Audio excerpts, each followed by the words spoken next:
My father cut me out of the inheritance and said I wasn't his son years ago, and now that I invited everyone but him to my wedding, he says I'm being unfair and is begging me to invite him. For some context, when I was 20, my father did something that left a permanent mark on me. After a heated argument because I refused to go to college and wanted to invest in a personal project, he told me to my face that I was no longer his son and that it didn't make sense to consider me part of the family if I was just going to be a leech who would mooch off him. That was horrible to hear, but at the same time, it wasn't that surprising. My relationship with him had never been the best.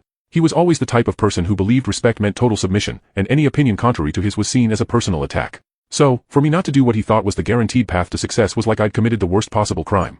To him, the only way to succeed was to follow in his footsteps and become what he wanted. Since I didn't agree, he cut me out of the inheritance and made it clear that from that day on, I was on my own, that he wouldn't help me with anything, not financially or emotionally, and that I wasn't his son anymore.